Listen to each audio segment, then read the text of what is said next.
आदि स्वरूप सभी शिवाचार्यगण निरूपण कर रहे बेंगलोर के विभूतिपुर मठ के स्वामी जी,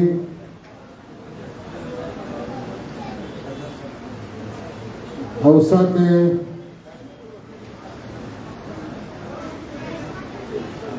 शांतिलिंग शिवाचार्य महाराज, उसी प्रकार औसा संस्थान के गुरु बाबा महाराज, कार्यक्रम में उपस्थित जगदीश गुड़गुंटे जी, विश्वनाथ चाकोते जी, सोमनाथप्पा साकरे जी, सिद्धय्य स्वामी हिरेमठ, रामू सेठ हेब्बಳ್ಳಿ और ममाने जी, वीरनाथ चरंतीमठ जी, तमिलनाडु वीरशैव महासभा के अध्यक्ष नागरत्न जी,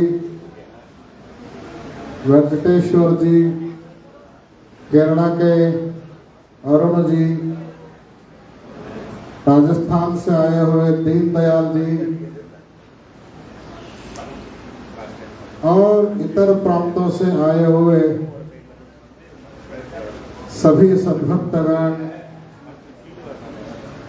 वात्सल्य मूर्ति माताओं और प्यारे बच्चों,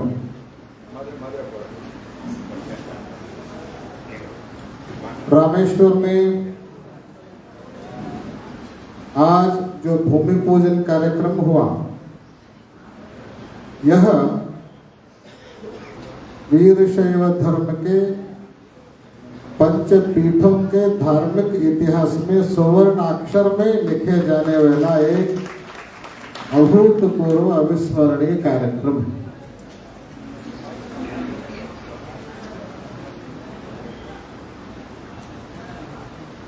शास्त्रों में हमने सुना है, भगवान को बुलाना हो तो पहले उसका नाम पकड़ो, फिर भगवान स्वयं आएंगे। नाम को पकड़ कर बैठेंगे तो काम स्वयं आ जाएगा, भगवान भी स्वयं आ जाएगा। रामेश्वर में जंगमवाड़ी मठ का नाम अनेक दशकों पहले ही आया हुआ है, लेकिन आज स्वयं जंगमवाड़ी मठ ही इधर आ रहा है।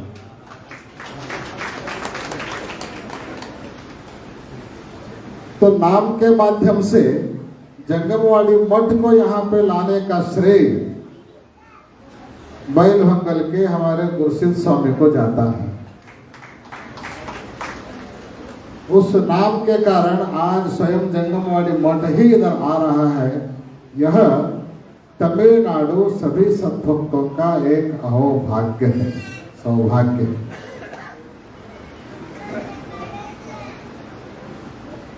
भारत के जो 12 ज्योतिर्लिंग है, ये भले ही भारत के वेश भाषा अलग अलग हो, प्रति 50 किलोमीटर के बाद भाषा एक होने के बावजूद भी बोलने के ढंग चेंज हो जाते हैं।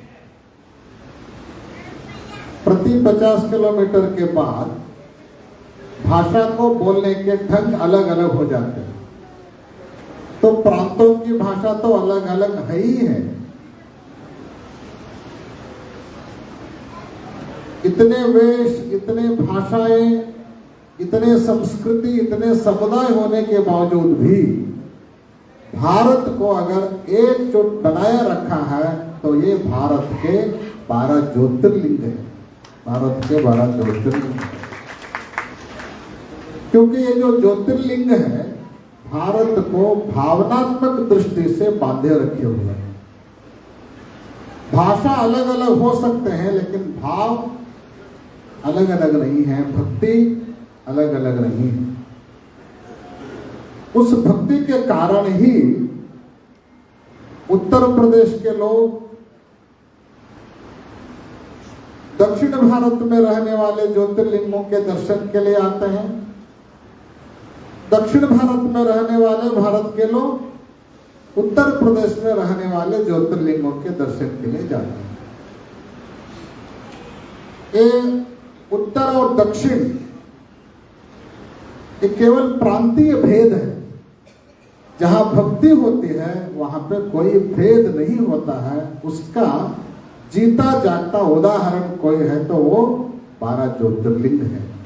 12 ज्योतिर्लिंग है। खासकर भगवान श्री राम सीता माता को लंका से वापस लाने के लिए रावण से युद्ध जो छिड़ा था उसमें विजय पाने के लिए उद्देश्य से संकल्प करके यहाँ पे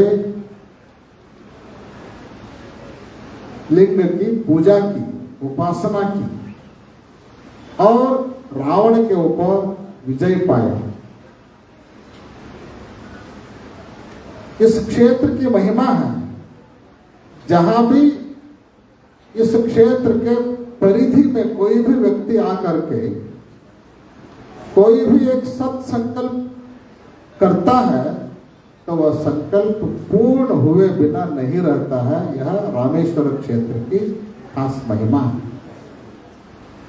उसी महिमा के माध्यम से काशी महास्वामी जी का बहुत बार इधर आगमन हुआ, जंगमाटी मठ की स्थापना करने का संकल्प हुआ।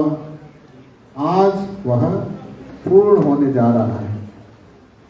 भूमि तो मिल गई है, भूमि पूजा भी हो गई है और उस भूमि पर हमें विश्वास है आने वाले कुछ ही दिनों में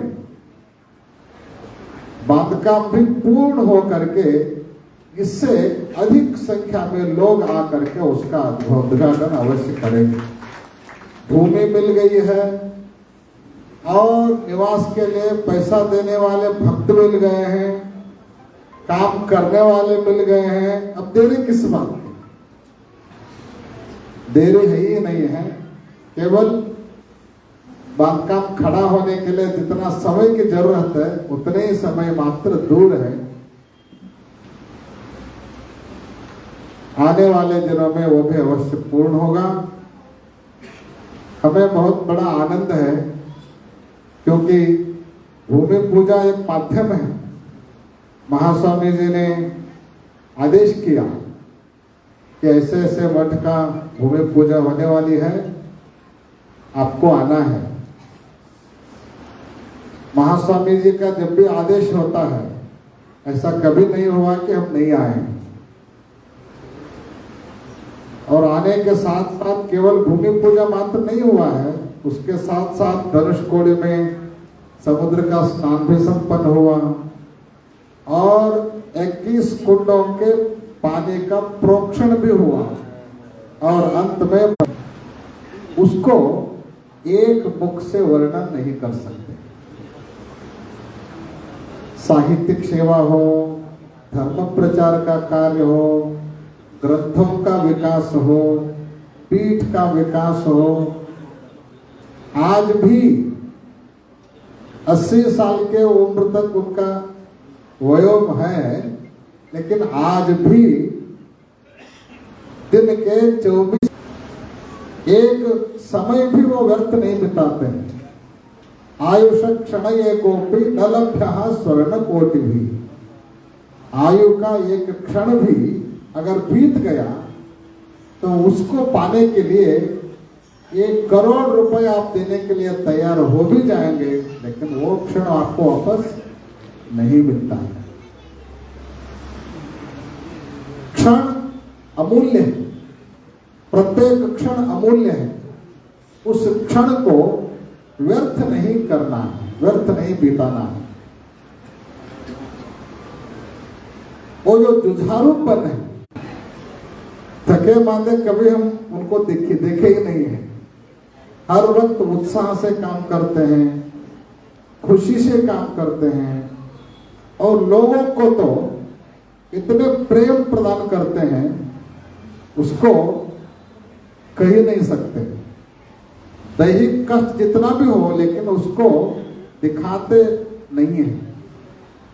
तो वही कारण है आज केवल उत्तर प्रदेश काशी है, उत्तर प्रदेश में काशी है, लेकिन काशी का प्रभाव पूरे भारत देश में विराजमान हो गया है। केवल भारत देश भी नहीं है, विदेशों में भी उनका नाम उजागर हो रहा है। उसके पीछे उसके कारण आज महास्वामी जी के सभी संकल्प पूर्ण होने जा रहे हैं। एक बात हम कहना चाहते हैं, भगवान जो भी संकल्प करता है